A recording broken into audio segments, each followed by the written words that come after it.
जी स्वागत है तुहाडा एक बार फिर बेटा। आप पहला साउंड चैप्टर जो धुनी चैप्टर वो डिस्कस तुहाडे नाल कीता सीगा ते अज आपां इस टॉपिक नाल संबंधित कुछ महत्वपूर्ण क्वेश्चन तुहाडे नाल डिस्कस करांगे। MCQs जिहड़े कि तुहाडे पेपर लई बहुत ज़्यादा लाभकारी होणगे। ठीक है बेटा, जे किसी ने वो चैप्टर नहीं देखा जिहड़ा आपां डिस्कस कीता सी उसका लिंक डिस्क्रिप्शन दे विच तुहानूं मिल जाएगा।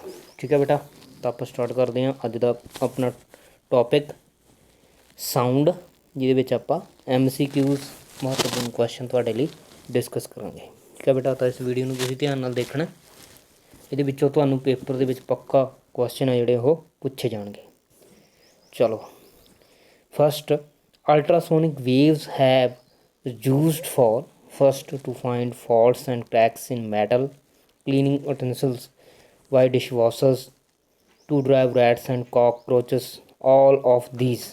ठीक है, इंग्लिश ਦੇ ਵਿੱਚ ਭਰਾ ਸਰਵਣ ਧੁਨੀਆਂ ਦੀ ਵਰਤੋਂ ਕੀਤੀ ਜਾਂਦੀ ਹੈ ਧਾਤਾਂ ਵਿੱਚ ਨੁਕਸਾਂ ਤੇ ਤਰੇੜਾਂ ਪਤਾ ਕਰਨ ਲਈ, ਡਿਸ਼ਵਾਸ਼ਰ ਮਸ਼ੀਨ ਰਾਹੀਂ ਬਰਤਨ ਸਾਫ਼ ਕਰਨ ਲਈ, ਚੂਹੇ ਤੇ ਕਾਕਰੋਚ ਭਜਾਉਣ ਲਈ।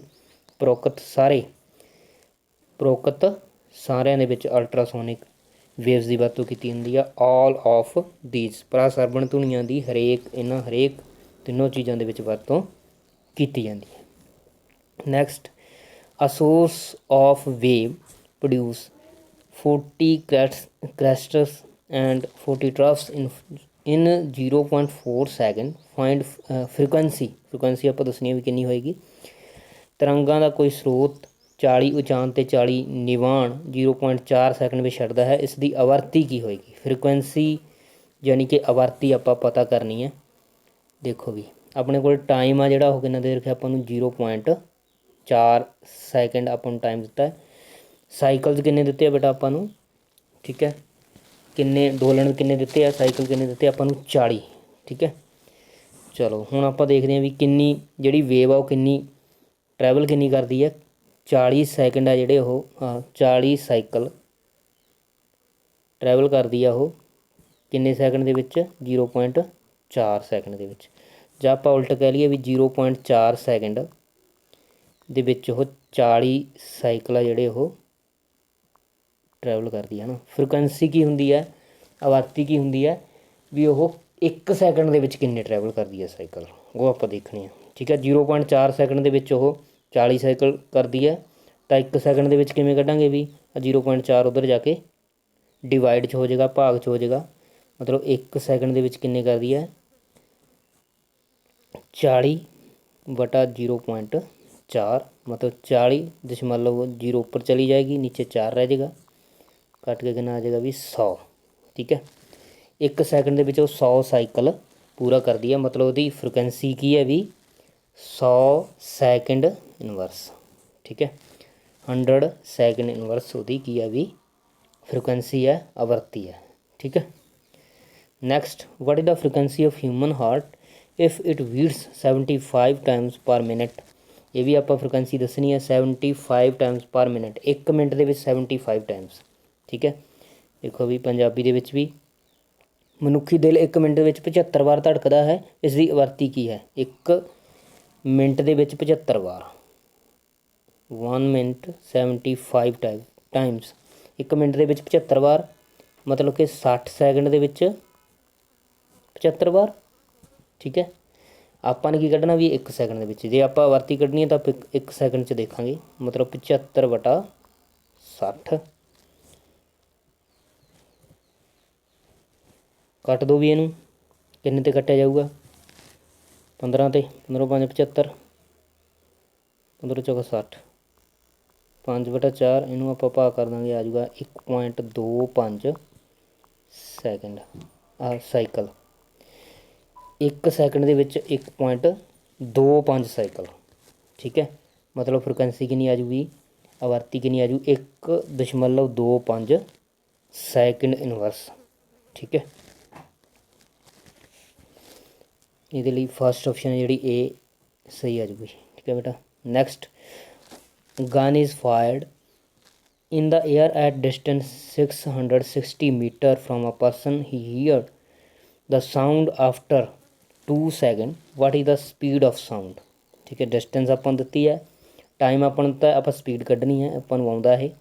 ਇੱਕ ਵਿਅਕਤੀ ਦੁਆਰਾ 660 ਮੀਟਰ ਦੀ ਦੂਰੀ 'ਤੇ ਚਲਾਈ ਗਈ ਬੰਦੂਕ ਦੀ ਆਵਾਜ਼ ਉਸ ਨੂੰ 2 ਸੈਕਿੰਡ ਬਾਅਦ ਸੁਣਾਈ ਦਿੰਦੀ ਹੈ। ਧੁਨੀ ਦੀ ਚਾਲ ਕਿੰਨੀ ਹੋਏਗੀ? ਇਹ ਆਪਾਂ ਫਾਰਮੂਲਾ ਪੜ੍ਹਿਆ ਵੀ S = VT, ਠੀਕ ਹੈ, ਪੜ੍ਹਿਆ ਨਾ ਬੇਟਾ ਇਹ। S = VT, ਦੂਰੀ ਬਰਾਬਰ ਚਾਲ ਗੁਣਾ ਸਮਾਂ।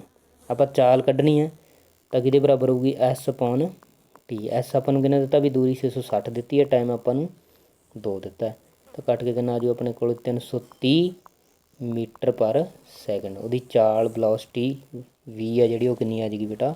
330 ਮੀਟਰ ਪਰ ਸੈਕਿੰਡ ਆ ਜਾਏਗੀ। B ਆਪਸ਼ਨ ਸਹੀ ਆ ਜਾਏਗੀ, ਠੀਕ ਹੈ। A child hear an echo from a cliff 4 seconds after the sound from powerful cracker is produced. How far away is cliff from the child? Velocity of sound is 344 metre per second. ਹੁਣ ਇਹ ਗੂੰਜ ਨਾਲ ਸੰਬੰਧਿਤ question ਹੈ। ਗੂੰਜ ਨਾਲ ਸੰਬੰਧਿਤ topic ਆ ਜਿਹੜਾ ਆਪਾਂ ਜਿਹੜੀ ਪਹਿਲਾਂ ਵੀਡੀਓ ਬਣਾਈ ਆ ਉਹ ਤੁਸੀਂ ਦੇਖ ਲੈਣੀ ਹੈ, ਕਿਉਂਕਿ ਗੂੰਜ ਨਾਲ ਸੰਬੰਧਿਤ ਆ ਜਿਹੜਾ ਡਿਸਟੈਂਸ ਆਪਾਂ ਲਵਾਂਗੇ ਦੂਰੀ, ਉਹਦੇ ਵਿੱਚ ਆਪਾਂ 2D ਲੈਂਦੇ ਹਾਂ, ਮਤਲਬ ਦੁੱਗਣੀ ਦੂਰੀ ਲਵਾਂਗੇ, ਠੀਕ ਹੈ। ਜੇ ਆਪਾਂ ਦੂਰੀ ਕੱਢਣੀ ਹੈ, ਹੁਣ ਇਹਨਾਂ ਵਿਚਕਾਰ ਦੂਰੀ ਕੱਢਣੀ ਆਪਾਂ ਨੂੰ 2 ਨਾਲ ਭਾਗ ਕਰਨਾ ਪਏਗਾ, ਕਿਉਂਕਿ ਗੂੰਜ ਇੱਕ ਵਾਰੀ ਜਾਂਦੀ ਹੈ, ਦੁਬਾਰਾ ਆਪਾਂ ਨੂੰ ਸੁਣਦੀ ਹੈ। 2D ਲੈਂਦੇ ਹੁੰਦੇ ਹਾਂ ਉਹਦੇ ਵਿੱਚ ਆਪਾਂ ਫਾਰਮੂਲੇ 'ਚ। ਇੱਕ ਬੱਚਾ ਘਾਟੀ ਤੋਂ ਪਟਾਕੇ ਦੇ ਫਟਣ ਦੀ ਆਵਾਜ਼ ਦੀ ਗੂੰਜ 4 ਸੈਕਿੰਡ ਬਾਅਦ ਸੁਣਦਾ, ਕਿੰਨੀ ਦੂਰੀ ਹੋਏਗੀ? ਧੁਨੀ ਦੀ ਚਾਲ ਆਪਾਂ ਨੂੰ ਦਿੱਤੀ ਹੈ, ਆਪਾਂ ਪੜ੍ਹਿਆ ਸੀ ਉਹਦੇ ਵਿੱਚ 2D = V×T। ਆਪਾਂ D ਕੱਢਣਾ, ਇਹ ਆਪਾਂ ਤਾਂ ਲਿਆ 2D ਕਿਉਂਕਿ 2 ਵਾਰ ਹੁੰਦਾ, ਇੱਕ ਵਾਰੀ ਆਪਣੇ ਤੋਂ ਜਾਂਦੀ ਹੈ, ਦੂਜੀ ਵਾਰ ਆਪਾਂ ਨੂੰ ਸੁਣਦੀ ਆ ਉਹ ਗੂੰਜ, 2 ਵਾਰੀ ਟਰੈਵਲ ਕਰਦਾ। ਆਪਾਂ D ਕੱਢਣੀ ਹੈ, 2D = V×T ਮਤਲਬ 344, ਟਾਈਮ ਆਪਾਂ ਨੂੰ 4 ਸੈਕਿੰਡ ਦਿੱਤਾ ਹੈ, ਤਾਂ D ਬਰਾਬਰ 344 ਗੁਣਾ 4/2, 2 ਦੂਣੀ 4, ਗੁਣਾ ਕਰ ਦਾਂਗੇ ਵੀ 688 ਮੀਟਰ ਆ ਜੂਗੀ, ਠੀਕ ਹੈ। ਉਹਨਾਂ ਦੇ ਵਿਚਕਾਰ ਦੂਰੀ ਕਿੰਨੀ ਆ ਜਾਏਗੀ ਬੇਟਾ? 688 ਮੀਟਰ ਆ ਜਾਏਗੀ, ਠੀਕ ਹੈ। ਸੈਕਿੰਡ ਆਪਸ਼ਨ 688 ਮੀਟਰ, ਠੀਕ ਹੈ। Next question, what is the wavelength of wave if its frequency is 200 hertz, velocity of wave is 160 metre per second. ਜੇਕਰ ਕਿਸੇ ਤਰੰਗ ਦੀ ਆਵਰਤੀ ਫ੍ਰੀਕੁਐਂਸੀ 200 ਹਰਟਜ਼ ਹੈ, ਧੁਨੀ ਦੀ ਚਾਲ 160 ਮੀਟਰ ਪਰ ਸੈਕਿੰਡ ਹੋਵੇ, ਤਾਂ ਤਰੰਗ ਲੰਬਾਈ ਦੱਸੋ। ਇਹ ਵੀ ਆਪਾਂ ਆਪਣੀ ਪਹਿਲਾਂ ਵਾਲੀ ਵੀਡੀਓ 'ਚ ਡਿਸਕਸ ਕੀਤਾ। ਫਾਰਮੂਲਾ ਕੀ ਡਿਸਕਸ ਕੀਤਾ ਸੀ ਵੀ? V = F lambda. V ਮਤਲਬ ਵੈਲੋਸਿਟੀ, ਉਹਦੀ ਚਾਲ, ਲੈਮਡਾ ਮਤਲਬ ਉਹਦੀ ਵੇਵ ਲੈਂਥ ਮਤਲਬ ਕਿ ਤਰੰਗ ਲੰਬਾਈ, F ਫ੍ਰੀਕੁਐਂਸੀ ਮਤਲਬ ਆਵਰਤੀ। ਇਸ ਫਾਰਮੂਲੇ 'ਚ ਆਪਾਂ ਭਰ ਦਾਂਗੇ। V ਆਪਾਂ ਨੂੰ ਦਿੱਤੀ ਹੋਈ ਆ ਵੀ 160, ਠੀਕ ਹੈ। ਤਰੰਗ ਲੰਬਾਈ ਆਪਾਂ ਪਤਾ ਕਰਨੀ ਹੈ। F ਆਪਾਂ ਨੂੰ ਦਿੱਤਾ ਵੀ 200 ਹਰਟਜ਼, ਲੈਮਡਾ ਆਪਾਂ ਪਤਾ ਕਰਨਾ। ਆ ਜਿਹੜਾ 200 ਇੱਧਰ ਆ ਕੇ ਭਾਗ 'ਚ ਹੋ ਜਾਊਗਾ, ਲੈਮਡਾ ਬਰਾਬਰ 160/200, 0 ਨਾਲ 0 ਕੱਟ ਦਾਂਗੇ। ਚਲੋ 4 ਤੇ ਕੱਟ ਦਈਏ, ਚੌਕੀ 16, 5 ਚੌਕਾ 20, ਕਿੰਨਾ ਆ ਜਾਏਗਾ ਵੀ 4/5। ਲੈਮਡਾ = 4/5। ਆਪਾਂ ਜੇ ਦਸ਼ਮਲਵ ਲਾਉਣਾ ਹੋਵੇ ਤਾਂ 2 ਨਾਲ ਉੱਪਰ ਨੀਚੇ ਗੁਣਾ ਕਰ ਦਿਓ, ਕਿਉਂਕਿ 10 ਬਣ ਜਾਏਗਾ ਉੱਪਰ, ਤਾਂ 8/10 ਬਣ ਜੂ, ਜਾਂ ਆਪਾਂ ਕਹਿ ਦਈਏ ਵੀ 0.8 ਬਣ ਜੂ। ਲੈਮਡਾ 0.8 ਮੀਟਰ ਆ ਜਾਏਗਾ, ਠੀਕ ਹੈ। ਦੁਬਾਰਾ ਫਿਰ ਦੇਖ ਲਓ ਇੱਕ ਵਾਰੀ ਕਿਵੇਂ ਕੀਤਾ ਸੀ ਬੇਟਾ। ਇਹ ਆਪਣੇ ਕੋਲ ਫਾਰਮੂਲਾ ਹੁੰਦਾ V = F ਲੈਮਡਾ। V ਦਾ ਮਤਲਬ ਵੈਲੋਸਿਟੀ ਯਾਨੀ ਕਿ ਚਾਲ, ਵੇਗ, F ਦਾ ਮਤਲਬ ਫ੍ਰੀਕੁਐਂਸੀ ਯਾਨੀ ਕਿ ਆਵਰਤੀ, ਲੈਮਡਾ ਮਤਲਬ ਵੇਵ ਲੈਂਥ ਯਾਨੀ ਕਿ ਤਰੰਗ ਲੰਬਾਈ। ਤਾਂ ਆਪਾਂ ਭਰਤਾ, ਆਪਾਂ ਨੂੰ ਵੈਲੋਸਿਟੀ ਮਤਲਬ ਚਾਲ ਦਿੱਤੀ ਹੋਈ ਸੀ ਅਤੇ ਆਪਾਂ ਨੂੰ ਆਵਰਤੀ ਦਿੱਤੀ ਹੋਈ ਸੀ। ਲੈਮਡਾ ਆਪਾਂ ਕੱਢ ਲਿਆ, 4/5 ਆ ਗਿਆ। 4/5 ਨੂੰ ਆਪਾਂ ਦਸ਼ਮਲਵ ਰੂਪ ਦੇ ਵਿੱਚ ਬਦਲਤਾ, ਡੈਸੀਮਲ ਦੇ ਵਿੱਚ ਬਦਲਤਾ, ਪਰ ਨੀਚੇ 2 ਨਾਲ ਮਲਟੀਪਲਾਈ ਕਰਤਾ, 8/10 0 ਯਾਨੀ ਕਿ 0.8 ਮੀਟਰ ਆਪਣੇ ਕੋਲ ਆ ਗਿਆ, ਠੀਕ ਹੈ ਬੇਟਾ। ਕੀ ਆਪਸ਼ਨ ਆਊਗੀ? 0.8 metre. What can be the special characters of a concert hall? First, curved roof and smooth and shiny walls. Straight roof and smooth and dull walls. C, curved roof, cross and thick walls. All of these. Concert hall ਵਿੱਚ ਕਿਹੜੇ ਗੁਣ ਹੋਣੇ ਚਾਹੀਦੇ ਨੇ? ਵਰਗਾਕਾਰ ਛੱਤ ਅਤੇ ਛੱਤ ਸਾਫ਼ ਅਤੇ ਚਮਕਦਾਰ ਦੀਵਾਰਾਂ, ਸਿੱਧੀ ਛੱਤ, ਸਾਫ਼ ਜਾਂ ਖੁਰਦਰੀ ਦੀਵਾਰਾਂ, ਵਰਗਾਕਾਰ ਛੱਤ ਅਤੇ ਮੋਟੀ ਖੁਰਦਰੀ ਦੀਵਾਰਾਂ। ਉਪਰੋਕਤ ਸਾਰੇ ਕੀ ਸਹੀ ਹੈ ਵੀ ਇਹਦੇ ਵਿੱਚ? ਕਨਸਰਟ ਹਾਲ ਜਿਹੜਾ ਆਡੀਟੋਰੀਅਮ ਹਾਲ ਹੁੰਦਾ ਜਾਂ ਸੈਮੀਨਾਰ ਹਾਲ ਹੁੰਦਾ, ਉਹਦੇ ਵਿੱਚ ਕੀ ਹੋਣਾ ਚਾਹੀਦਾ ਹੈ? ਵਰਗਾਕਾਰ ਛੱਤ ਹੋਣੀ ਚਾਹੀਦੀ ਹੈ ਜਿਹੜੀ ਕਿ ਸਾਫ਼ ਹੋਵੇ, ਸਾਫ਼ ਅਤੇ ਚਮਕਦਾਰ ਕੀ ਹੋਣ? ਦੀਵਾਰਾਂ ਹੋਣ, ਤਾਂ ਕਿ ਉਹਦੇ 'ਤੇ ਰਿਫਲੈਕਸ਼ਨ ਆ ਜਿਹੜਾ ਉਹ ਅੱਛਾ ਹੋ ਸਕੇ, ਠੀਕ ਹੈ। ਤਾਂ ਫਸਟ ਆਪਸ਼ਨ ਇਹਦੇ ਲਈ ਸਹੀ ਬਣ ਜੂਗੀ। ਨੈਕਸਟ ਆਪਣਾ ਕੁਐਸਚਨ ਹੈ ਬੇਟਾ 8th question, which of the following has highest speed of sound. Which of the following has highest speed of sound, iron, C water, oxygen, air. ਹੇਠ ਲਿਖਿਆਂ ਵਿੱਚ ਧੁਨੀ ਦੀ ਚੱਲ ਸਭ ਤੋਂ ਵੱਧ ਕਿੱਥੇ ਹੋਏਗੀ? ਲੋਹਾ, ਸਮੁੰਦਰੀ ਪਾਣੀ, ਆਕਸੀਜਨ, ਹਵਾ। ਇੰਪੋਰਟੈਂਟ ਹੈ, ਆਪਾਂ ਵੀਡੀਓ ਦੇ ਵਿੱਚ ਵੀ ਡਿਸਕਸ ਕੀਤਾ ਸੀ, ਕਿਹਦੇ ਵਿੱਚ ਹੋਊਗੀ ਬੇਟਾ? ਲੋਹੇ ਦੇ ਵਿੱਚ। ਕਿੰਨੀ ਹੋਊਗੀ? 5950 ਮੀਟਰ ਪਰ ਸੈਕਿੰਡ। ਇਹਨਾਂ ਦੇ ਵਿੱਚੋਂ ਸਭ ਤੋਂ ਵੱਧ ਲੋਹੇ ਦੇ ਵਿੱਚ ਹੋਏਗੀ। ਜੇ ਆਪਾਂ ਨੂੰ ਇਹ ਪੁੱਛ ਲੈਣ ਵੀ ਧੁਨੀ ਦੀ ਚਾਲ ਠੋਸਾਂ ਵਿੱਚੋਂ ਸਭ ਤੋਂ ਵੱਧ ਕਿਹਦੇ ਵਿੱਚ ਹੁੰਦੀ ਹੈ, ਤਾਂ ਆਪਾਂ ਕੀ ਲਿਖਣਾ ਸੀ ਬੇਟਾ? ਐਲੂਮੀਨੀਅਮ ਲਿਖਣਾ ਸੀ। ਠੋਸਾਂ ਦੇ ਵਿੱਚੋਂ ਸਭ ਤੋਂ ਵੱਧ ਚਾਲ ਆ ਜਿਹੜੀ ਉਹ ਐਲੂਮੀਨੀਅਮ ਦੇ ਵਿੱਚ ਹੁੰਦੀ ਹੈ। ਅਤੇ ਜੇ ਆਪਾਂ ਤਰਲ ਦੀ ਗੱਲ ਕਰੀਏ, ਉਹਨਾਂ ਵਿੱਚ ਸਭ ਤੋਂ ਵੱਧ ਕਿਹਦੇ ਵਿੱਚ ਹੁੰਦੀ ਹੈ? ਸਮੁੰਦਰੀ ਪਾਣੀ ਵਿੱਚ ਹੁੰਦੀ ਹੈ, ਤਰਲ ਦੇ ਰੂਪ। ਕਲੀਅਰ ਹੈ ਬੇਟਾ? ਤਾਂ ਇੱਥੇ ਆਪਣੇ ਕੋਲ ਸਹੀ ਆਪਸ਼ਨ ਕੀ ਆ ਜਾਏਗੀ? ਲੋਹਾ ਆ ਜਾਏਗੀ। ਠੀਕ ਹੈ। ਵੈਸੇ ਵੀ ਆਪਾਂ ਗੱਲ ਕਰੀਏ, ਸਭ ਤੋਂ ਜ਼ਿਆਦਾ ਧੁਨੀ ਦੀ ਚਾਲ ਉਹ ਠੋਸ ਦੇ ਵਿੱਚ ਹੁੰਦੀ ਹੈ, ਯਾਨੀ ਕਿ ਸੋਲਿਡ ਦੇ ਵਿੱਚ ਹੁੰਦੀ ਹੈ। ਲਿਕੁਇਡ ਅਤੇ ਗੈਸ ਨਾਲੋਂ ਸੋਲਿਡ ਦੇ ਵਿੱਚ speed of sound is greater. Next, sonar is based on the principle of echo, reverberation, resonance, all of the above। sonar ਕਿਸ ਸਿਧਾਂਤ 'ਤੇ ਕੰਮ ਕਰਦਾ ਹੈ? ਗੂੰਜ, ਬਹੁਗੂੰਜ, ਰੈਜੋਨੈਂਸ, ਸਾਰੇ। ਇਹ ਆਪਾਂ ਕੀਤਾ ਸੀ ਕਿਸ ਸਿਧਾਂਤ 'ਤੇ ਕੰਮ ਕਰਦਾ? ਵੀ ਇਕੋ ਯਾਨੀ ਕਿ ਗੂੰਜ ਦੇ ਸਿਧਾਂਤ 'ਤੇ ਕੰਮ ਕਰਦਾ ਹੈ। the depth of troughs of a wave is called its amplitude, displacement, frequency, none of these। ਤਰੰਗ ਦੀ ਲੰਬਾਈ ਦੀ ਨਿਵਾਣ ਦੀ ਡੂੰਘਾਈ ਨੂੰ ਅਸੀਂ ਕੀ ਬੋਲਦੇ ਹਾਂ? ਆਯਾਮ, ਵਿਸਥਾਪਨ, ਆਵਰਤੀ, ਕੋਈ ਨਹੀਂ। ਇਹ ਆਪਾਂ ਕੀਤਾ ਸੀ। ਦੁਬਾਰਾ ਫਿਰ ਤੁਸੀਂ ਦੇਖ ਲਓ ਇੱਥੇ ਕਿਸ ਚੀਜ਼ ਦੀ ਇਹ ਗੱਲ ਕਰ ਰਹੇ ਨੇ? ਇਸ ਦੀ ਗੱਲ ਕਰ ਰਹੇ ਵੀ ਆ ਨਿਵਾਣ ਦੀ ਡੂੰਘਾਈ, ਇਹ ਵਾਲੀ ਜਾਂ ਇਹ ਵਾਲੀ, ਇੱਕੋ ਹੀ ਗੱਲ ਆ, ਇਹ ਇੱਕੋ ਜਿਹੇ ਹੁੰਦੇ ਨੇ। ਇਹਨੂੰ ਆਪਾਂ ਕੀ ਬੋਲਦੇ ਹਾਂ ਬੇਟਾ? ਏ ਲਿਖਿਆ ਸੀ, ਇਹਨੂੰ ਆਪਾਂ ਇਹ ਮਤਲਬ ਐਂਪਲੀਚਿਊਡ ਬੋਲਦੇ ਹਾਂ ਇਹਨੂੰ ਆਪਾਂ, ਯਾਨੀ ਕਿ ਪੰਜਾਬੀ ਦੇ ਵਿੱਚ ਆਪਾਂ ਕੀ ਗੱਲ ਕਰੀਏ, ਇਹਨੂੰ ਕੀ ਬੋਲਦੇ ਹਾਂ ਬੇਟਾ? ਆਪਾਂ ਆਯਾਮ। ਠੀਕ ਹੈ। ਕੀ ਬੋਲਦੇ ਹਾਂ ਇਹਨੂੰ ਆਪਾਂ? ਐਂਪਲੀਚਿਊਡ ਔਰ ਆਯਾਮ। ਇਹ ਆਪਸ਼ਨ ਹੈ ਜਿਹੜੀ ਇਸ ਕੁਐਸਚਨ ਲਈ ਸਹੀ ਆਊਗੀ। ਠੀਕ ਹੈ। Which of the following wave is not same as other. ਕਿਹੜੀ ਹੇਠ ਲਿਖਿਆਂ ਵਿੱਚੋਂ ਇਹਨਾਂ ਦੇ ਦੂਜਿਆਂ ਤੋਂ ਵੱਖ ਹੈ? Sound waves, waves on surface of water, waves on sting, radio waves. ਧੁਨੀ ਤਰੰਗਾਂ, ਪਾਣੀ ਦੀ ਸਤਹ ਤਰੰਗਾਂ, ਧਾਗੇ ਦੀ ਤਰੰਗ ਅਤੇ ਰੇਡੀਓ ਤਰੰਗ। ਕਿਹੜੀ ਲੱਗਦੀ ਹੈ ਵੀ ਇਹਨਾਂ ਵਿੱਚੋਂ? Radio waves. ਰੇਡੀਓ ਦੀਆਂ ਤਰੰਗਾਂ ਜਿਹੜੀਆਂ ਉਹ ਲੱਗਦੇ ਨੇ, ਕਿਉਂਕਿ ਉਹ ਇੱਕ ਟਾਈਪ ਆ ਜਾਂਦੀ ਆ ਇਲੈਕਟ੍ਰੋਮੈਗਨੈਟਿਕ ਰੇਡੀਏਸ਼ਨਸ ਦੀ। ਇਲੈਕਟ੍ਰੋਮੈਗਨੈਟਿਕ ਵੇਵਜ਼ ਦੇ ਵਿੱਚ ਉਹ ਆ ਜਾਂਦੀ ਹੈ। ਇਹ ਜਿਹੜੀਆਂ ਨੇ ਇਹ ਲੌਂਗੀਟਿਊਡਨਲ ਵੇਵਜ਼ ਨੇ। ਠੀਕ ਹੈ। ਨੈਕਸਟ, ਰੇਸ਼ੋ ਮੋਸਟ ਇੰਪੋਰਟੈਂਟ ਹੈ, ਇਹ ਆਪਾਂ ਡਿਸਕਸ ਨਹੀਂ ਕੀਤਾ ਪਹਿਲਾਂ। The ratio of the speed of the body to the speed of sound of fluid is known as.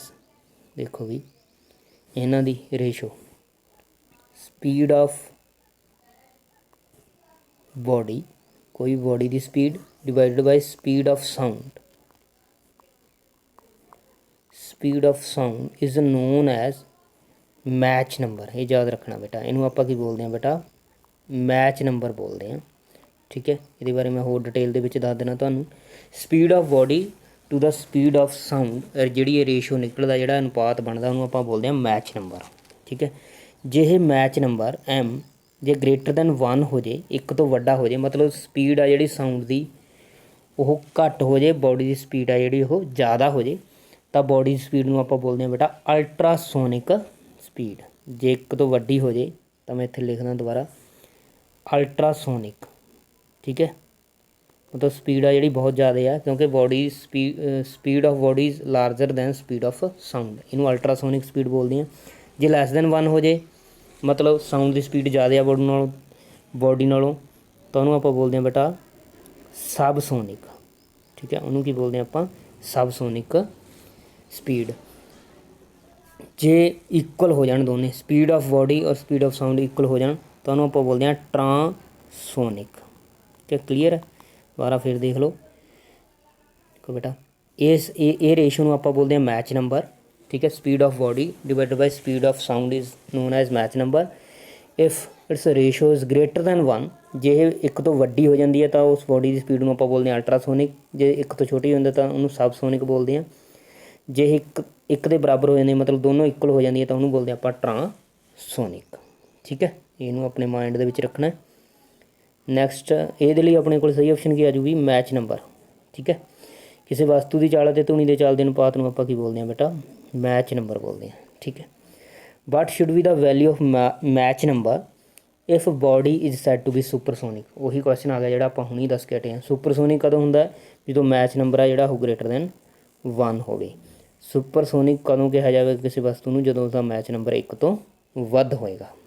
ਠੀਕ ਹੈ, what is the range of infrasonic waves, ਇਹ ਆਪਾਂ ਕੀਤਾ ਹੋਇਆ। ਇਨਫਰਾਸੋਨਿਕ ਵੇਵਸ ਦੀ ਰੇਂਜ ਕਿੰਨੀ ਹੈ, ਨੀਮ ਧੁਨੀ ਦੀ ਰੇਂਜ ਕਿੰਨੀ ਹੈ, ਕਿੰਨੀ ਹੁੰਦੀ ਹੈ ਵੀ ਨੀਮ ਧੁਨੀ ਦੀ ਰੇਂਜ ਬਿਲੋ 20 ਹਰਟਸ, ਮਤਲਬ 20 ਹਰਟਸ ਤੋਂ ਘੱਟ। ਨੀਮ ਧੁਨੀ ਦੀ ਜਿਹੜੀ ਰੇਂਜ ਆ 20 ਹਰਟਸ ਤੋਂ ਘੱਟ ਹੁੰਦੀ ਹੈ। ਜਿਹੜੀ ਅਲਟਰਾਸੋਨਿਕ ਵੇਵਸ ਹੁੰਦੀਆਂ ਉਹਨਾਂ ਦੀ 20,000 ਹਰਟਸ ਤੋਂ ਜ਼ਿਆਦਾ ਹੁੰਦੀ ਹੈ। ਠੀਕ ਹੈ, what is the which is not a character of sound waves, ਕਿਹੜਾ ਹੇਠਲਿਖਿਆਂ ਵਿੱਚੋਂ ਸਾਊਂਡ ਵੇਵਸ ਦਾ ਕਰੈਕਟਰ ਨਹੀਂ ਹੈ, ਧੁਨੀ ਤਰੰਗ ਦਾ ਗੁਣ ਨਹੀਂ ਹੈ। It is the mechanical wave, ਇਹ ਯੰਤਰਿਕ ਤਰੰਗਾਂ ਹਨ। It is the longitudinal waves, ਮਤਲਬ ਇਹ ਲੰਬੇ ਦਾ ਆ ਗਈਆਂ। It propagates by compression and reflection. ਠੀਕ ਹੈ, ਨਪੀੜਨ ਅਤੇ ਨਿਖੇੜਨ ਨਾਲ ਚੱਲਦੀ ਹੈ। It does not require any medium to propagate, ਇਹਨਾਂ ਨੂੰ ਟਰੈਵਲ ਕਰਨ ਵਾਸਤੇ ਇਹਨਾਂ ਨੂੰ ਇੱਕ ਥਾਂ ਤੋਂ ਦੂਜੀ ਥਾਂ 'ਤੇ ਜਾਣ ਲਈ ਮੀਡੀਅਮ ਦੀ ਲੋੜ ਨਹੀਂ ਪੈਂਦੀ। ਆਪਾਂ ਦੱਸਣਾ ਵੀ ਕਿਹੜਾ ਇਹਦਾ ਗੁਣ ਨਹੀਂ ਹੈ, ਤਾਂ ਹੈ ਇਹਦਾ ਗੁਣ ਨਹੀਂ ਹੈ। It does not require any medium to propagate, ਗਲਤ ਹੈ। ਠੀਕ ਹੈ, ਕਿਉਂਕਿ ਮੀਡੀਅਮ ਦੀ ਲੋੜ ਸਾਊਂਡ ਵੇਵਸ ਨੂੰ ਪੈਂਦੀ ਹੈ। ਠੀਕ ਹੈ ਬੇਟਾ, ਇਹਨਾਂ ਲਈ ਮਾਧਿਅਮ ਹੋਣਾ ਚਾਹੀਦਾ, ਤਾਂ ਇਹ ਆਪਸ਼ਨ ਹੈ ਜਿਹੜੀ ਇਹ ਆਏਗੀ, ਇਸ ਨੂੰ ਕਿਸੇ ਮਾਧਿਅਮ ਦੀ ਲੋੜ ਨਹੀਂ। Next, reciprocal of time period is called, very easy. Reciprocal of time period is called its frequency. ਆਵਰਤਕਾਲ ਦਾ ਉਲਟ ਕੀ ਅਖਵਾਉਂਦਾ ਵੀ, ਆਵਰਤੀ। ਠੀਕ ਹੈ, ਆਪਾਂ ਲਿਖਦੇ ਸੀ F is equal to 1/T, frequency is equal to 1 time period. ਠੀਕ ਹੈ, ਸੌਖਾ ਹੀ ਸੀ। Loudness of sound is measured by hertz, second inverse, decibel, kilohertz. ਧੁਨੀ ਦਾ ਉੱਚਾਪਨ ਮਾਪਣ ਦੀ ਇਕਾਈ ਕੀ ਹੈ ਵੀ, ਡੈਸੀਬਲ। ਇਹ ਵੀ ਤੁਹਾਨੂੰ ਮੈਂ ਦੱਸਿਆ ਸੀ, ਡੈਸੀਬਲ ਧੁਨੀਪਨ ਉੱਚਾਪਨ ਡੈਸੀਬਲ ਹੁੰਦਾ। ਜਿਹੜੀ ਨੋਰਮਲ ਬਰੀਦਿੰਗ ਹੁੰਦੀ ਆ ਉਹ ਆਪਾਂ ਪਹਿਲਾਂ ਵੀ ਡਿਸਕਸ ਕੀਤਾ ਸੀ, ਉਹਦਾ ਜਿਹੜਾ ਉੱਚਾਪਨ ਹੁੰਦਾ ਵੀ ਉਹ ਕੀ ਹੁੰਦਾ 10 ਡੈਸੀਬਲ। ਜਿਹੜੀ ਆਪਾਂ ਨੋਰਮਲ ਟਾਕ ਕਰਦੇ ਹਾਂ, ਗੱਲਬਾਤ ਕਰਦੇ ਹਾਂ, ਉਹ 60 ਡੈਸੀਬਲ 'ਚ ਹੁੰਦੀ ਹੈ। ਜਦੋਂ 80 ਡੈਸੀਬਲ ਤੋਂ ਵੱਧ ਹੋ ਜਾਂਦੀ ਹੈ ਉੱਚਾਪਨ, ਉਹਨੂੰ ਆਪਾਂ ਸ਼ੋਰ ਬੋਲਦੇ ਹਾਂ। ਠੀਕ ਹੈ, ਨੋਇਸ। ਕਲੀਅਰ ਹੈ ਬੇਟਾ। Next, what is the frequency of sound wave whose time period is 0.05 second. ਉਸ ਤਰੰਗ ਦੀ ਆਵਰਤੀ ਕਿੰਨੀ ਹੋਵੇਗੀ ਜਿਸ ਦਾ ਆਵਰਤਕਾਲ 0.05 ਸੈਕਿੰਡ ਹੈ। ਹੁਣ ਦੇਖੋ ਆਵਰਤੀ ਪੁੱਛਿਆ, ਟਾਈਮ ਪੀਰੀਅਡ ਆਪਾਂ ਨੂੰ ਦਿੱਤਾ, ਆਪਾਂ ਨੂੰ ਦੱਸਿਆ ਵੀ ਆਵਰਤੀ ਕਿਹਦੇ ਬਰਾਬਰ ਹੁੰਦੀ ਹੈ, 1/ਟਾਈਮ ਪੀਰੀਅਡ। ਟਾਈਮ ਪੀਰੀਅਡ ਦਾ ਉਲਟ ਹੁੰਦੀ ਹੈ ਨਾ, ਮਤਲਬ 1/0.05। ਦਸ਼ਮਲव ਉੱਪਰ ਚਲਾ ਜਾਏਗਾ, 100/5 ਕੱਟ ਕੇ ਕਿੰਨਾ ਆ ਜਾਏਗਾ ਬੇਟਾ, 20 ਹਰਟਸ। ਕਿੰਨੀ ਆ ਜਾਏਗੀ, 20 ਹਰਟਸ, 20 ਹਰਟਸ। ਕਲੀਅਰ ਹੈ। Next, choose the wrong statement. in air speed of sound is 344 metre per second at 22 degree Celsius. ਹਵਾ ਦੇ ਵਿੱਚ ਆ ਜਿਹੜੀ ਧੁਨੀ ਦੀ ਚਾਲ 344 ਮੀਟਰ ਪਰ ਸੈਕਿੰਡ ਹੁੰਦੀ ਹੈ 22 ਡਿਗਰੀ ਸੈਲਸੀਅਸ 'ਤੇ, ਇਹ ਸਹੀ ਹੈ। Speed of light is faster than speed of sound, ਇਹ ਵੀ ਬਿਲਕੁਲ ਸਹੀ ਹੈ। Speed of sound decreases with rise of temperature, speed of increases with humidity, ਇਹ ਵੀ ਸਹੀ ਹੈ। ਇਹ ਗਲਤ ਆ। Speed of sound decreases with rise in temperature, ਮਤਲਬ ਤਾਪਮਾਨ ਵਧਣ ਦੇ ਨਾਲ ਕਹਿੰਦੇ ਧੁਨੀ ਦੀ ਗਤੀ ਹੈ ਜਿਹੜੀ ਉਹ ਘਟਦੀ ਹੈ, ਘਟਦੀ ਨਹੀਂ ਹੈਗੀ, ਵੱਧਦੀ ਹੈ। ਇਹ ਵੀ ਆਪਾਂ ਕੀਤਾ ਸੀ, ਤਾਂ ਇਹ ਆਪਸ਼ਨ ਹੈ ਜਿਹੜੀ ਇਹ ਰੋਂਗ ਆਪਸ਼ਨ ਹੈ, ਸੀ। ਠੀਕ ਹੈ ਬੇਟਾ। ਨੈਕਸਟ ਆਪਣਾ ਕੁਐਸਚਨ ਹੈ, eco can be experienced only if. ਗੂੰਜ ਆਪਾਂ ਨੂੰ ਕਦੋਂ ਸੁਣਾਈ ਦੇ ਸਕਦੀ ਹੈ। First, reflecting surface is hard, ਬਿਲਕੁਲ ਸਹੀ। ਰਿਫਲੈਕਟਿੰਗ ਸਰਫੇਸ ਹਾਰਡ ਹੋਣਾ ਚਾਹੀਦਾ, ਪਰਿਵਰਤਕ ਸਤ੍ਹਾ ਜਿਹੜੀ ਉਹ ਸਖਤ ਹੋਣੀ ਚਾਹੀਦੀ ਹੈ। Distance between reflecting surface and audience is 17.2 metre, ये भी बिल्कुल सही है। मतलब स्रोते ते ਜਿਹੜਾ स्रोत है उन्होंने विचकार दूरी है जी 17.2 होनी चाहिए है। गैप 0.1 सैकेंड का होना चाहिए, ये भी सही है। ऑल ऑफ दीज, ठीक है, ये सही ऑप्शन की आएगी, ऑल ऑफ दीज, उपरोक्त सारे आएंगे। ठीक है, गूंज कदों सुनाई देगी भी, प्रवर्तिक सतह सख्त हो, दूरी इन्नी हो, सैकेंड समांतराल 0.1 हो, उपरोक्त सारे होंगे तो फिर गूंज सानू सुनाई देगी। ठीक है भी। In medical science which is use for ultrasonic waves, medical science दे विच कित्थे अल्ट्रासोनिक का प्रयोग होंदा है। Echocardiography, ultrasonography, stethoscope, both A and B, दोनों होंदा ना बेटा, ए एंड बी च। ईकोकार्डियोग्राफी च भी होंदा, अल्ट्रासोनोग्राफी दे विच भी होंदा है। आपां डिस्कस कीता सी पहलां वाली वीडियो दे विच। ਮੈਡੀਕਲ ਸਾਇੰਸ ਵਿੱਚ ਪਰਾਸਰਵਣ ਧੁਨੀ ਦਾ ਉਪਯੋਗ ਕਿੱਥੇ ਹੁੰਦਾ ਹੈ? ਇਕੋਕਾਰਡੀਓਗ੍ਰਾਫੀ ਅਤੇ ਅਲਟਰਾਸੋਨੋਗ੍ਰਾਫੀ। ਮਤਲਬ ਡੀ ਆਪਸ਼ਨ ਸਹੀ ਆ ਜੂਗੀ, ਏ ਅਤੇ ਬੀ ਦੋਨੋਂ। Next, which is the middle part of ear? Hammer, Eustachian tube, cochlea, ear drum. ਕਿਹੜਾ ਵੀ ਵਿਚਲਕਾਰਲੇ ਕੰਨ ਦਾ ਹਿੱਸਾ ਕਿਹੜਾ? Eustachian tube.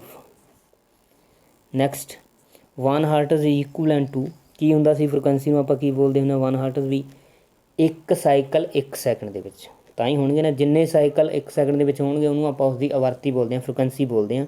ਹੁਣ 1 ਹਰਟਜ਼ ਕਹਿ ਰਹੇ ਨੇ ਤਾਂ ਉਹਦਾ ਮਤਲਬ ਇੱਕ ਸਾਈਕਲ 1 ਸੈਕਿੰਡ ਦੇ ਵਿੱਚ ਆ। 1 ਸਾਈਕਲ ਪਰ ਸੈਕਿੰਡ, ਇੱਕ ਸਾਈਕਲ ਪ੍ਰਤੀ ਸੈਕਿੰਡ। ਕਲੀਅਰ ਹੈ ਜੀ। Next, tone is a sound music. ਧੁਨੀ ਦੀ ਗੁਣਵੱਤਾ ਵਿੱਚ ਟੋਨ ਕੀ ਹੈ? ਮਿਊਜ਼ਿਕ, ਮਧੁਰ ਸੰਗੀਤ। Mixture of several frequencies, single frequency, both A and B, none of these. ਕੀ ਹੈ ਵੀ ਇਹ ਇੱਕ ਇਕੱਲੀ ਆਵਰਤੀ ਵਾਲੀ ਹੈ ਟੋਨ, ਸਿੰਗਲ ਫ੍ਰੀਕੁਐਂਸੀ। ਟੋਨ ਕੀ ਹੈ ਇੱਥੇ ਦੁਬਾਰਾ ਫੇਰ ਪੰਜਾਬੀ ਦੇ ਇੱਕ ਆਵਰਤੀ ਹੁੰਦੀ ਹੈ ਟੋਨ ਦੇ ਵਿੱਚ। ਠੀਕ ਹੈ। Next, infrasonic sound can't be heard by whales, bat, rhinoceros, human beings. ਪਰਾਸਰਵਣ ਧੁਨੀ ਕੌਣ ਨਹੀਂ ਸੁਣ ਸਕਦਾ? ਵੇਲ, ਚਮਗਾਦੜ, ਦਰਿਆਈ ਘੋੜਾ। ਇਹ ਸਾਰੇ ਤਿੰਨੇ ਸੁਣ ਸਕਦੇ ਨੇ। ਕਿਹੜਾ ਨਹੀਂ ਸੁਣ ਸਕਦਾ ਵੀ? ਮਨੁੱਖ। ਮਨੁੱਖ ਅਲਟਰਾਸੋਨਿਕ ਸਾਊਂਡਸ ਆ ਜਿਹੜੀਆਂ ਨਹੀਂ ਸੁਣ ਸਕਦਾ। In flute, sound is produced by vibrating string, plate, air, membrane. ਕੀ ਬਣੂਗਾ ਵੀ? ਬਾਂਸੁਰੀ ਦੀ ਆਵਾਜ਼ ਟਿਊਨ ਕਿਸ ਦੇ ਕੰਪਨ ਕਾਰਨ ਪੈਦਾ ਹੁੰਦੀ ਹੈ? ਏਅਰ। ਠੀਕ ਹੈ। ਹਵਾ ਉਹਦੇ ਵਿੱਚ ਜਾਂਦੀ ਆ, ਉਸ ਦਾ ਹਵਾ ਦੇ ਅੰਦਰ ਆਉਣ ਅਤੇ ਬਾਹਰ ਜਾਣ ਨਾਲ ਜਿਹੜਾ ਮਤਲਬ ਵਾਈਬ੍ਰੇਸ਼ਨ ਪੈਦਾ ਹੁੰਦੀਆਂ ਨੇ, ਉਸ ਕਰਕੇ ਬਾਂਸੁਰੀ ਦੀ ਆਵਾਜ਼ ਨਿਕਲਦੀ ਹੈ। ਠੀਕ ਹੈ, ਹਵਾ ਆਏਗਾ ਇਹਦੇ ਲਈ ਸਹੀ option. Next, unit of amplitude is, ਇਹ ਦੱਸਿਆ ਸੀ ਤੁਹਾਨੂੰ, ਡੈਸੀਬਲ, ਹਰਟਜ਼, ਮੀਟਰ, ਸੈਕਿੰਡ। ਕੀ ਸੀ ਵੀ? ਮੀਟਰ ਦੇ ਵਿੱਚ ਮਾਪਿਆ ਜਾਂਦਾ ਡੈਸੀਬਲ ਨੂੰ। ਆਯਾਮ ਦੀ ਇਕਾਈ ਕੀ ਹੈ? ਮੀਟਰ। ਆਪਾਂ ਬਣਾਇਆ ਸੀ ਨਾ ਇਹ ਵਾਲਾ, ਤੁਹਾਨੂੰ ਦੱਸਿਆ ਸੀ ਵੀ ਜਿਹੜੀ ਇਹ ਦੂਰੀ ਹੈ ਉਹਨੂੰ ਆਪਾਂ ਬੋਲਦੇ ਹਾਂ ਐਂਪਲੀਟਿਊਡ। ਤੈਨੂੰ ਕਿਹਦੇ ਵਿੱਚ ਮਾਪਿਆ ਜਾਂਦਾ ਬੇਟਾ? ਮੀਟਰ ਦੇ ਵਿੱਚ ਮਾਪਿਆ ਜਾਂਦਾ। ਦੂਰੀ ਨੂੰ ਮੀਟਰ 'ਚ ਹੀ ਮਾਪਿਆ ਜਾਏਗਾ ਨਾ। Next, to reduce reverberation in auditorium we use board on walls, heavy curtains, sound absorbing sheets, plain bricked or white washed wall, marble flooring and metallic sheets, both A and B। ਇਹ ਵੀ ਸੌਖਾ ਹੀ ਆ, ਪਹਿਲਾਂ ਮੈਂ ਤੁਹਾਨੂੰ ਦੱਸਤਾ। ਵਾਹ ਗੂੰਜ ਨੂੰ ਘਟਾਉਣ ਲਈ ਅਸੀਂ ਆਡੀਟੋਰੀਅਮ ਜਾਂ ਸੈਮੀਨਾਰ ਹਾਲ ਵਿੱਚ ਕਿਸ ਦੀ ਵਰਤੋਂ ਕਰਦੇ ਹਾਂ ਬੇਟਾ? ਸਧਾਰਨ ਇੱਟਾਂ ਲੱਗੀਆਂ ਹੋਣ ਅਤੇ ਕਲੀ ਕੀਤੀਆਂ ਕੰਧਾਂ ਹੋਣ, ਪੱਥਰ ਦੀ ਫਰਸ਼ ਅਤੇ ਧਾਤ ਲੋਹੇ ਦੀਆਂ ਸ਼ੀਟਾਂ ਹੋਣੀਆਂ ਚਾਹੀਦੀਆਂ। ਮਤਲਬ B ਅਤੇ C ਦੋਨੋਂ ਹੋਣਗੇ। ਠੀਕ ਹੈ, ਸਹੀ ਆਪਸ਼ਨ। ਡਿਸਟੈਂਸ ਬਿਟਵੀਨ ਟੂ ਸਕਸੈਸਿਵ ਕੰਪਰੈਸ਼ਨਸ, ਦੋ ਨਪੀੜਨਾਂ ਵਿਚਕਾਰ ਦੀ ਦੂਰੀ ਦਰਸਾਈ ਜਾਂਦੀ ਹੈ। ਬਿਲਕੁਲ, ਬਹੁਤ ਸੌਖਾ ਸੀ, ਇਹ ਤੁਹਾਨੂੰ ਦੱਸਿਆ ਸੀ। ਦੋ ਨਪੀੜਨਾਂ ਜਾਂ ਨਖੇੜਨਾਂ ਦੇ ਵਿਚਕਾਰ ਦੀ ਦੂਰੀ ਹੈ ਜਿਹੜੀ, ਉਹਨੂੰ ਕੀ ਬੋਲਦੇ ਹਾਂ ਆਪਾਂ? ਵੇਵ ਲੈਂਥ, ਯਾਨੀ ਕਿ ਲੈਮਡਾ। ਠੀਕ ਹੈ, ਇਸੇ ਟੌਪਿਕ ਨਾਲ ਸੰਬੰਧਿਤ ਹੋਰ ਕੁਐਸਚਨ ਤੁਹਾਡੇ ਨਾਲ ਡਿਸਕਸ ਕਰਦਾ ਮੈਂ। ਦੇਖੋ ਬੇਟਾ ਧਿਆਨ ਨਾਲ। ਦੇਖੋ ਇਹਨਾਂ ਦੇ ਵਿੱਚ ਫਸਟ ਕੁਐਸਚਨ ਉਹੀ ਆ, ਟੋਨ ਵਾਲਾ ਸੰਗੀਤ ਧੁਰ ਕਿਹੋ ਜਿਹੀ ਕਿਸਮ ਦੀ ਧੁਨੀ ਹੈ? Tone is a sound mixture of two frequency, mixture of several frequency, single frequency, always pleasant to listen. ਕੀ ਹੁੰਦਾ ਵੀ? ਇਹ ਇਜ਼ ਆਫ ਸਿੰਗਲ ਫ੍ਰੀਕੁਐਂਸੀ, ਇੱਕੋ ਆਵਰਤੀ ਦੀ ਬਣੀ ਹੋਈ ਟੋਨ। ਇਹ ਆਪਾਂ ਡਿਸਕਸ ਕਰ ਚੁੱਕੇ ਪਹਿਲਾਂ ਵੀ। ਠੀਕ ਹੈ। Next, a key of a mechanical piano struck gently and then struck again but much harder this time in the second case. ਪਹਿਲਾਂ ਉਹਨੂੰ ਹਲਕੇ ਜਿਹੇ ਢੰਗ ਨਾਲ ਦਬਾਇਆ, ਫਿਰ ਉਹਨੂੰ ਜ਼ੋਰ ਨਾਲ ਦਬਾਇਆ, ਤਾਂ ਕੀ ਹੋਏਗਾ ਦੂਜੀ ਵਾਰ? Sound will be louder but pitch will not be different. ਧੁਨੀ ਉੱਚੀ ਹੋਏਗੀ ਪਰ ਪਿਚ ਸਮਾਨ ਹੋਏਗੀ। ਬਿਲਕੁਲ ਸਹੀ, ਫਸਟ ਆਪਸ਼ਨ ਹੀ ਸਹੀ ਬਣ ਜਾਏਗੀ। Sound will be louder but pitch will not be different. In sonar we use, sonar ਵਿੱਚ ਕਿਸ ਦੀ ਵਰਤੋਂ ਹੁੰਦੀ ਹੈ? Ultrasonic waves, infrasonic, radio waves, audible sound waves. ਕਿਹਦੀ ਵਰਤੋਂ ਹੁੰਦੀ ਹੈ ਵੀ? ਅਲਟਰਾਸੋਨਿਕ ਵੇਵਸ, ਪਰਾ ਧੁਨੀ ਤਰੰਗਾਂ। Next, sound travels in air if, ਧੁਨੀ ਦਾ ਸੰਚਾਰ ਹਵਾ ਵਿੱਚ ਹੋ ਸਕਦਾ ਹੈ ਜੇਕਰ particles of medium travel one place to another, ਮਾਧਿਅਮ ਦੇ ਕਣ ਇੱਕ ਜਗ੍ਹਾ ਤੋਂ ਦੂਜੀ ਜਗ੍ਹਾ ਜਾ ਸਕਦੇ ਹਨ। There is a no moisture in the atmosphere, ਵਾਯੂਮੰਡਲ ਵਿੱਚ ਨਮੀ ਨਾ ਹੋਵੇ। ਡਿਸਟਰਬੈਂਸ ਬਣੇ, ਮੂਵਸ, ਅਸ਼ਾਂਤੀ ਬਣੇ। Both particle as well as disturbance travel from one place to another. ਮਤਲਬ ਦੋਵੇਂ ਚੀਜ਼ਾਂ ਹੋਣੀਆਂ ਚਾਹੀਦੀਆਂ, ਕਣ ਵੀ ਟਰੈਵਲ ਕਰਨ, ਠੀਕ ਹੈ, ਮੀਡੀਅਮ ਵੀ ਹੋਵੇ। ਕਲੀਅਰ ਨਾ? Both particle as well as disturbance travel from one place to another, ਸਹੀ ਆਪਸ਼ਨ ਆ ਜਾਏਗੀ। When we change feeble sound to loud sound we increase. ਜਦੋਂ ਅਸੀਂ ਮੱਧਮ ਧੁਨੀ ਨੂੰ ਉੱਚੀ ਧੁਨੀ ਵਿੱਚ ਬਦਲਦੇ ਹਾਂ ਤਾਂ ਅਸੀਂ ਕੀ ਵਧਾਉਂਦੇ ਹਾਂ? ਉੱਚਾਪਣ ਵਧਾਉਂਦੇ ਹਾਂ ਨਾ ਉਹਦਾ। ਉੱਚਾਪਣ ਕਿਹਦੇ 'ਤੇ ਡਿਪੈਂਡ ਕਰਦਾ? ਲਾਊਡਨੈਸ ਕਿਹਦੇ 'ਤੇ ਡਿਪੈਂਡ ਕਰਦਾ? ਲਾਊਡ ਹੋਊਗੀ ਨਾ ਪਹਿਲਾਂ ਨਾਲ ਧੁਨੀ। ਆਪਾਂ ਦੱਸਿਆ ਸੀ ਬੇਟਾ ਉੱਚਾਪਣ ਕਿਹਦੇ 'ਤੇ ਡਿਪੈਂਡ ਕਰਦਾ? ਆਯਾਮ 'ਤੇ, ਯਾਨੀ ਕਿ ਐਂਪਲੀਚਿਊਡ 'ਤੇ। ਐਂਪਲੀਚਿਊਡ ਆਪਾਂ ਵਧਾਵਾਂਗੇ। ਆਪਾਂ ਪਹਿਲਾਂ ਵਾਲੀ ਵੀਡੀਓ 'ਚ ਡਿਸਕਸ ਕੀਤਾ ਹੋਇਆ ਬੇਟਾ ਸਾਰਾ ਕੁਛ। ਆਯਾਮ ਵਧਾਵਾਂਗੇ, ਠੀਕ ਹੈ। Next question, in the curve half the wavelength is. ਤਰੰਗ ਦੀ ਵਕਰ ਰੇਖਾ ਦਾ ਅੱਧ ਕੀ ਹੈ? ਹਾਫ ਦਾ ਵੇਵਲੈਂਥ, ਅੱਧੀ ਵੇਵਲੈਂਥ। ਦੇਖੋ ਵੀ ਜੇ ਇੱਥੋਂ ਇਹ ਅੱਗੇ ਵੀ ਹੁੰਦਾ, ਮੰਨ ਕੇ ਚਲੋ ਇੱਥੋਂ ਇਹ ਅੱਗੇ ਵੀ ਹੁੰਦਾ ਐਵੇਂ, ਤਾਂ ਜੇ ਇੱਥੋਂ ਤੋਂ ਇੱਥੇ ਤੱਕ ਦੀ ਜਿਹੜੀ ਦੂਰੀ ਹੁੰਦੀ ਆ ਉਹ ਲੈਮਡਾ ਬਣ ਜਾਂਦੀ, ਪੂਰੀ ਵੇਵਲੈਂਥ ਬਣ ਜਾਂਦੀ। ਹੁਣ ਇਹਦਾ ਅੱਧ ਬਣੂਗਾ ਇੱਥੇ ਤੱਕ ਬਣੂਗਾ, ਆਹ ਬਣੂਗਾ, ਇਹ ਅੱਧੀ ਵੇਵਲੈਂਥ ਕੀ ਹੈ ਵੀ ਇਹ BD। ਇੱਥੇ ਤੱਕ ਕੀ ਬਣਿਆ? ਇਹ BD, ਠੀਕ ਹੈ। ਅਤੇ ਇਹਦੇ ਲਈ BD ਹੈ ਜਿਹੜੀ ਉਹ ਸਹੀ ਆਪਸ਼ਨ ਆਏਗੀ। Next, earthquake produce which kind of sound before the main shock wave begins. ਭੂਚਾਲ ਦੇ ਸ਼ੁਰੂ ਹੋਣ ਤੋਂ ਪਹਿਲਾਂ ਕਿਸ ਕਿਸਮ ਦੀ ਧੁਨੀ ਪੈਦਾ ਹੁੰਦੀ ਹੈ? ਕਿਹੜੀ ਧੁਨੀ ਪੈਦਾ ਹੁੰਦੀ ਹੈ ਬੇਟਾ? ਅਲਟਰਾਸਾਊਂਡ, ਪਰਾ ਧੁਨੀ, ਠੀਕ ਹੈ। ਜਿਹਨੂੰ ਚਮਗਾਦੜ ਵਗੈਰਾ ਜਾਂ ਹੋਰ ਜਾਨਵਰ ਆ ਜਿਹੜੇ ਸੁਣ ਸਕਦੇ ਨੇ, ਉਹ ਹਲਚਲ ਮਚਾਉਂਦੇ ਨੇ, ਮਤਲਬ ਉਹ ਇੱਧਰ ਉੱਧਰ ਘੁੰਮਣ ਫਿਰਨ ਜ਼ਿਆਦਾ ਲੱਗ ਜਾਂਦੇ ਨੇ, ਜਿੱਥੋਂ ਪਤਾ ਲੱਗ ਜਾਂਦਾ ਵੀ ਸ਼ਾਇਦ ਭੂਚਾਲ ਆ ਸਕਦਾ ਹੈ, ਠੀਕ ਹੈ। Next, infrasonic can we hear by. ਨੀਮ ਧੁਨੀ ਕੌਣ ਸੁਣ ਸਕਦਾ? ਡੌਗ, ਚਮਗਾਦੜ, ਗੈਂਡਾ, ਮਨੁੱਖ। Rhinoceros, dog, bat, human beings. ਕੌਣ ਸੁਣ ਸਕਦਾ ਵੀ? ਰਿਨੋਸੀਅਸ। ਗੈਂਡਾ ਨੀਮ ਧੁਨੀ ਨੂੰ ਸੁਣ ਸਕਦਾ ਹੈ, C option.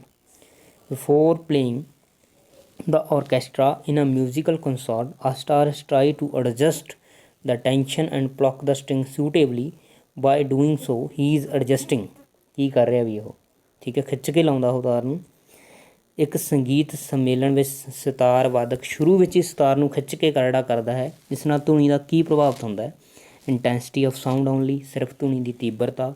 ਐਂਪਲੀਚਿਊਡ of sound only, ਸਿਰਫ ਧੁਨੀ ਦਾ ਆਯਾਮ। Frequency of the sitar string with the frequency of other musical instruments. ਸੰਗੀਤ ਦੇ ਤਾਰਾਂ ਅਤੇ ਬਾਕੀ ਵਾਦਕ ਯੰਤਰਾਂ ਦੀ ਆਵਰਤੀ। ਲਾਊਡਨੈਸ ਆਫ ਸਾਊਂਡ, ਕੀ ਪ੍ਰਭਾਵਿਤ ਹੁੰਦਾ ਵੀ? Frequency of sitar string with the frequency of other musical instrument, ਠੀਕ ਹੈ। ਉਹਦੇ ਸਤਾਰ ਦੇ ਤਾਰ ਅਤੇ ਬਾਕੀ ਵਾਦ ਯੰਤਰਾਂ ਦੀ ਆਵਰਤੀ ਪ੍ਰਭਾਵਿਤ ਹੁੰਦੀ ਹੈ। Next, dash is a device that uses ultrasonic waves to measure the distance, direction and speed of under water bodies. ਇਹ ਆਪਾਂ ਕੀਤਾ ਸੀ ਬੇਟਾ ਬਹੁਤ ਧਿਆਨ ਨਾਲ ਉਸ ਵੀਡੀਓ 'ਚ। ਹੇਠ ਲਿਖਿਆਂ ਵਿੱਚੋਂ ਕਿਹੜੇ ਯੰਤਰ ਦਾ ਉਪਯੋਗ ਪਾਣੀ ਵਿੱਚ ਦੂਰੀ, ਦਿਸ਼ਾ ਅਤੇ ਅੰਦਰਲੀਆਂ ਵਸਤੂਆਂ ਦੀ ਗਤੀ ਮਾਪਣ ਲਈ ਕੀਤਾ ਜਾਂਦਾ ਹੈ? ਅਤੇ ਇਸ ਵਿੱਚ ਪਰਾ ਧੁਨੀ ਵਰਤੀ ਜਾਂਦੀ ਹੈ। ਕਿਉਂ ਕਿਹਦੇ ਵਿੱਚ ਕੀਤਾ ਜਾਂਦਾ ਵੀ? ਇਹ ਸੋਨਾਰ ਦੇ ਵਿੱਚ, ਠੀਕ ਹੈ। Next, the technique of obtaining images of internal organs of the body by using ultrasonic waves is called। ਇਹ ਵੀ ਆਪਾਂ ਕੀਤਾ ਹੋਇਆ। ਅੰਦਰੂਨੀ ਅੰਗਾਂ ਦੇ ਨਿਰੀਖਣ ਲਈ ਪਰਾਧੁਨੀ ਤਰੰਗਾਂ ਦੀ ਵਰਤੋਂ ਨਾਲ ਪ੍ਰਤੀਬਿੰਬ ਲੈਣ ਦੀ ਤਕਨੀਕ ਕਿਹੜੀ ਹੁੰਦੀ ਹੈ ਵੀ? ਅਲਟਰਾਸੋਨੋਗ੍ਰਾਫੀ। ਅਲਟਰਾਸੋਨੋਗ੍ਰਾਫੀ, ਜਿਹਨੂੰ ਤੁਸੀਂ ਅਲਟਰਾਸਾਊਂਡ ਵੀ ਬੋਲ ਦਿੰਦੇ ਹੋ, ਠੀਕ ਹੈ। ਸਰੀਰ ਦੇ ਜਿਹੜੇ ਅੰਦਰਲੇ ਆਪਣੇ ਪਾਰਟਸ ਨੇ, ਜਿਗਰ, ਲੀਵਰ ਵਗੈਰਾ ਹੋ ਗਿਆ, ਲੀਵਰ, ਕਿਡਨੀ, ਠੀਕ ਹੈ, ਇਹਨਾਂ ਦੇ ਵਿੱਚ ਪਿੱਤਾ, ਇਹਨਾਂ ਦੇ ਵਿੱਚ ਗੁਰਦੇ ਦੇ ਵਿੱਚ ਜਾਂ ਹੋਰ ਕਿਸੇ ਦੇ ਵਿੱਚ ਪਿੱਤੇ ਦੇ ਵਿੱਚ ਪੱਥਰੀ ਦਾ ਪਤਾ ਲਗਾਉਣ ਲਈ ਅਲਟਰਾਸੋਨੋਗ੍ਰਾਫੀ ਕਰਦੇ ਨੇ ਜਾਂ ਅਲਟਰਾਸਾਊਂਡ ਕਰਦੇ ਨੇ। Next question, the technique of obtaining images of heart by using reflection of ultrasonic waves from various part of heart is called। ਪਰਾਧੁਨੀ ਤਰੰਗਾਂ ਦੇ ਪਰਿਵਰਤਨ ਨਾਲ ਦਿਲ ਦੇ ਵੱਖ-ਵੱਖ ਕੋਨਿਆਂ ਤੋਂ ਪ੍ਰਤੀਬਿੰਬ ਲੈਣ ਦੀ ਤਕਨੀਕ ਨੂੰ ਕੀ ਬੋਲਦੇ ਹਾਂ ਬੇਟਾ ਆਪਾਂ? ਇਹ ਵੀ ਆਪਾਂ ਕਰ ਚੁੱਕੇ। ਕੀ ਬੋਲਦੇ ਹਾਂ ਆਪਾਂ? ECG, ਇਕੋਕਾਰਡੀਓਗ੍ਰਾਫੀ, ਠੀਕ ਹੈ। Next, dash is a medical instrument used for listening to sound produced within the body and safely in the heart or lungs, ਠੀਕ ਹੈ, specially in heart or lungs. ਦਿਲ ਜਾਂ ਫੇਫੜਿਆਂ ਦੇ ਅੰਦਰ ਦੀ ਧੁਨੀ ਨੂੰ ਸੁਣਨ ਲਈ ਕਿਸ ਯੰਤਰ ਦੀ ਵਰਤੋਂ ਕੀਤੀ ਜਾਂਦੀ ਹੈ? ਤਾਂ ਬਹੁਤ ਸੌਖਾ, ਕਿਸ ਦੀ ਕੀਤੀ ਜਾਂਦੀ ਹੈ ਵੀ? ਸਟੈਥੋਸਕੋਪ। ਅਕਸਰ ਡਾਕਟਰ ਇਹਨੂੰ ਗਲ ਦੇ ਵਿੱਚ ਪਾ ਕੇ ਰੱਖਦੇ ਨੇ। Next, sound of frequency below dash is known as infrasonic sound. ਧੁਨੀ ਜਿਸ ਦੀ ਆਵਰਤੀ ਡੈਸ਼ ਤੋਂ ਘੱਟ ਹੋਵੇ ਉਸ ਨੂੰ ਨੀਮ ਧੁਨੀ ਕਿਹਾ ਜਾਂਦਾ। ਕੀ ਤੋਂ ਘੱਟ ਹੋਵੇ ਵੀ? 20 ਹਰਟ ਤੋਂ ਘੱਟ ਹੋਵੇ ਜੇ। Speed of sound dash with increase in temperature, increases ਤਾਪਮਾਨ ਵਧਣ ਦੇ ਨਾਲ ਧੁਨੀ ਦੀ ਚਾਲ ਵੀ ਵੱਧਦੀ ਹੈ, ਇਨਕਰੀਜ਼ਸ। ਠੀਕ ਹੈ। Greater the amplitude of variation of source the greater is dash of sound. ਇਹ ਤਾਂ ਆਪਾਂ ਕਰ ਚੁੱਕੇ ਹਾਂ ਨਾ। ਜਿੰਨਾ ਆਯਾਮ ਜ਼ਿਆਦਾ ਹੋਏਗਾ ਉਨੀ ਧੁਨੀ ਪ੍ਰਬਲ ਹੋਏਗੀ, ਉਨਾ ਧੁਨੀ ਦੇ ਵਿੱਚ ਉੱਚਾਪਨ ਜ਼ਿਆਦਾ ਹੋਏਗਾ, ਲਾਊਡਨੈਸ। ਕਲੀਅਰ ਹੈ ਵੀ।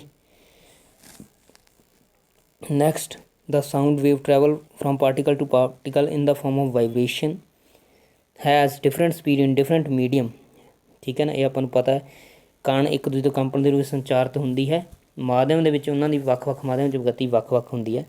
the maximum speed of vibration which produce audible sound will be in। ਕੰਪਨ ਦੀ ਸਭ ਤੋਂ ਵੱਧ ਗਤੀ ਕਿਸ ਵਿੱਚ ਹੋਵੇਗੀ? ਜਿਸ ਨਾਲ ਸੁਣਨਯੋਗ ਧੁਨੀ ਪੈਦਾ ਹੋਏਗੀ। ਕਿਸ ਵਿੱਚ ਹੋਏਗੀ ਵੀ? ਠੋਸਾਂ ਵਿੱਚ ਜ਼ਿਆਦਾ ਹੁੰਦੀ ਹੈ। ਕਿਹਦੇ ਵਿੱਚ ਹੋਏਗੀ? ਗਲਾਸ, ਕੱਚ, ਇਹਨਾਂ ਵਿੱਚ ਹੋਏਗੀ। ਠੀਕ ਹੈ। Which of the following can produce longitudinal as well as transverse waves under different conditions. ਹੇਠਲੀਆਂ ਵਿੱਚੋਂ ਕਿਹੜਾ ਆੜੇ ਦਾ ਅਤੇ ਲੰਬੇ ਦਾ ਤਰੰਗਾਂ ਵੱਖ-ਵੱਖ ਸਥਿਤੀਆਂ ਵਿੱਚ ਪੈਦਾ ਕਰ ਸਕਦਾ ਹੈ? ਕਿਹੜਾ ਵੀ ਕਰ ਸਕਦਾ? ਦੇਖੋ ਬੇਟਾ ਇਹਨੂੰ, ਕਿਹੜਾ ਵੀ ਇਹ ਸਲਿੰਕੀ ਔਰ ਸਪਰਿੰਗ ਕਰ ਸਕਦਾ। ਠੀਕ ਹੈ। ਮਤਲਬ ਉੱਪਰੋਂ ਜੇ ਆਪਾਂ ਉੱਪਰੋਂ ਖਿੱਚ ਕੇ ਬਣਾਇਆ, ਠੀਕ ਹੈ, ਤਾਂ ਉੱਪਰ ਨੀਚੇ ਹੋ ਜਾਣਗੇ। ਜੇ ਸਾਈਡ ਤੋਂ ਖਿੱਚ ਕੇ ਬਣਾ ਤਾਂ ਉਹ ਆੜੇ ਦਾ ਅਤੇ ਲੰਬੇ ਦਾ ਦੋਨੋਂ ਪ੍ਰਕਾਰ ਦੇ ਬਣ ਜਾਣਗੇ ਇਹਦੇ ਵਿੱਚ। Next, if the speed of a wave is 380 metre per second, its frequency is 1900 hertz, then the wavelength of the wave will be. ਜੇਕਰ ਇੱਕ ਤਰੰਗ ਦੀ ਗਤੀ 380 ਮੀਟਰ ਪਰ ਸੈਕਿੰਡ ਹੈ, ਆਵਰਤੀ 1900 ਹਰਟਜ਼ ਹੈ, ਤਾਂ ਇਸਦੀ ਤਰੰਗ ਲੰਬਾਈ ਕੀ ਹੋਏਗੀ? ਉਹੀ ਫਾਰਮੂਲਾ ਜਿਹੜਾ ਆਪਾਂ ਕੀਤਾ ਸੀ ਬੇਟਾ, v is equal to F lambda. ਕੀ ਦਿੱਤਾ ਆਪਾਂ ਨੂੰ? v ਦਿੱਤਾ ਹੋਇਆ 380।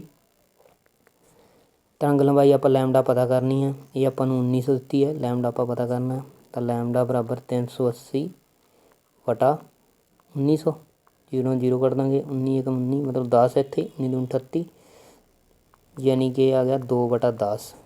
ਦਸ਼ਮਲਵ ਰੂਪ ਦੇ ਵਿੱਚ ਕਿੰਨਾ ਆ ਜੂ ਬੇਟਾ? ਇਹ 0.2 ਮੀਟਰ ਆ ਜਾਏਗਾ। ਠੀਕ ਹੈ। ਕਲੀਅਰ ਹੈ ਨਾ। ਇਹ ਫਾਰਮੂਲਾ ਧਿਆਨ 'ਚ ਰੱਖਣਾ, v is equal to F lambda, 0.2 metre answer. ਠੀਕ ਹੈ। Next, we can easily distinguish between the sounds of different singers even without having seen them। This is all due to different quality or timbre of their sound। On what factor does the quality of sound depends। Quality of sound ਕਿਸ 'ਤੇ depend ਕਰਦੀ ਹੈ? ਅਸੀਂ ਵੱਖ-ਵੱਖ ਗਾਇਕਾਂ ਦੀ ਆਵਾਜ਼ ਬਗੈਰ ਦੇਖੇ ਪਛਾਣ ਲੈਂਦੇ ਹਨ। ਇਸ ਦਾ ਕਾਰਨ ਸਭ ਦੀ ਆਵਾਜ਼ ਗੁਣਵੱਤਾ ਵੱਖ-ਵੱਖ ਹੁੰਦੀ ਹੈ। ਦੱਸੋ ਧੁਨੀ ਦੀ ਗੁਣਵੱਤਾ ਕਿਸ 'ਤੇ ਨਿਰਭਰ ਕਰਦੀ ਹੈ? ਤਰੰਗ ਲੰਬਾਈ ਵੇਵ ਲੈਂਥ 'ਤੇ, ਵੇਵ ਫਾਰਮ 'ਤੇ ਯਾਨੀ ਕਿ ਤਰੰਗ ਦੀ ਕਿਸਮ 'ਤੇ, ਵੇਵ ਫ੍ਰੀਕੁਐਂਸੀ ਯਾਨੀ ਕਿ ਆਵਰਤੀ 'ਤੇ, ਵੇਵ ਐਂਪਲੀਟਿਊਡ ਯਾਨੀ ਕਿ ਨਿਜ਼ਾਮ 'ਤੇ। ਕਿਸ 'ਤੇ ਨਿਰਭਰ ਕਰਦੀ ਹੈ ਬੇਟਾ? ਤਰੰਗ ਦੀ ਕਿਸਮ ਕਿਹੜੀ ਹੈ, ਇਸ 'ਤੇ ਨਿਰਭਰ ਕਰਦੀ ਹੈ। ਕਿਸਮਾਂ ਅਲੱਗ ਹੋਣਗੀਆਂ ਤਾਂ ਉਹਦੀ ਕੁਆਲਿਟੀ ਵੀ ਅਲੱਗ ਹੋਏਗੀ। ਵੇਵ ਫਾਰਮ ਤਰੰਗ ਦੀ ਕਿਸਮ 'ਤੇ ਨਿਰਭਰ ਕਰਦੀ ਹੈ। ਠੀਕ ਹੈ ਬੇਟਾ। ਇਹ ਸੀਗੇ ਕੁਛ ਇੰਪੋਰਟੈਂਟ MCQs ਸਾਊਂਡ ਚੈਪਟਰ ਦੇ ਬੇਸਡ। ਮੈਨੂੰ ਉਮੀਦ ਆ ਤੁਹਾਨੂੰ ਇਹ ਸਮਝ ਲੱਗ ਗਏ ਹੋਣਗੇ। ਥੈਂਕ ਯੂ ਬੇਟਾ।